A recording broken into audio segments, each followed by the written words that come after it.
ঘুম থেকে উঠে মনে হচ্ছিল যে কি খাই। মা বলল ফ্রিজে তাল আছে, তো ভাবলাম তালের বড়াটাই বানিয়ে খাই। তাই ফ্রিজ থেকে তালের বাটিটি বের করতেছি। তারপর ভাবলাম একটু যদি নারিকেল হতো তালের বড়াটি আরো বেশি টেস্টি হতো। তারপর ফ্রিজ খুলে নারিকেলের বাটিটিও এবার বের করে নিলাম। কিছুক্ষণের জন্য এটা এখন রেখে দেব, যতক্ষণ না পর্যন্ত তালের গোলাটি গলছে। এবার একটি পাত্রে পানি নিয়ে বাটিটি রেখে দেব। একটু ওয়েট করার পরে বাটি খুলে এটা দেখছি, এটা পারফেক্ট ভাবে গলে গেছে।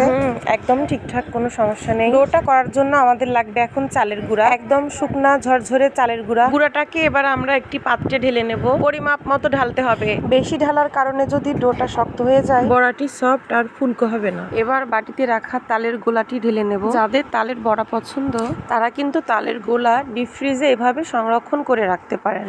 আমার তো তালের বড়া খুবই পছন্দ। ডিপ ফ্রিজে যদি এভাবে সংগ্রহ করে রাখা যায় বাচ্চাদেরকে কিন্তু ইচ্ছে মতো বানিয়ে দেওয়া যায়। এবারে যা যা লাগে দিয়ে দিলাম চিনি, এবারে দিয়ে দেব সামান্য পরিমাণ আটা ময়দা, এবারে সেই রাখা নারিকেল গুলো যতটুকু লাগে পরিমাপ মতো দেবো আর কি। আর এক ফোঁটা লবণ তো আগেই দিয়ে নিয়েছি। এবার এটাকে ভালো মতো মাখানোর পালা। মাথায় রাখতে হবে বেশি শক্ত হবে না, শক্ত যদি হয় তাহলে কিন্তু বড়াটা সফট আর ফুলকো হবে না। কড়াইতে তেল তাতিয়ে এবারে অলরেডি সারা শুরু করে দিয়েছি। চুলার জালটা মিডিয়াম লোতে রাখতে হবে যাতে ভিতরে সিদ্ধ আর মচমচে হয়। একটা একটা করে অনেকগুলো ছেড়ে ফেলছি, একটু ধৈর্যের প্রয়োজন সম্পূর্ণ গোলাটি শেষ না হওয়া পর্যন্ত। কড়াইতে কিছু বসিয়ে দিয়ে ভাজাগুলো ঘরে নিয়ে চলে আসলাম।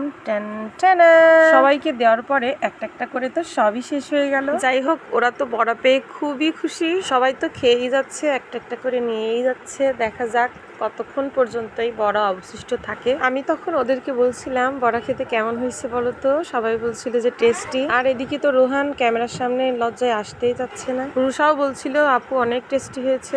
যাই হোক, আজকের ভিডিওটি এই পর্যন্তই। সবার কাছে যদি ভালো লেগে থাকে অবশ্যই কমেন্ট করে জানাবেন। টাটা।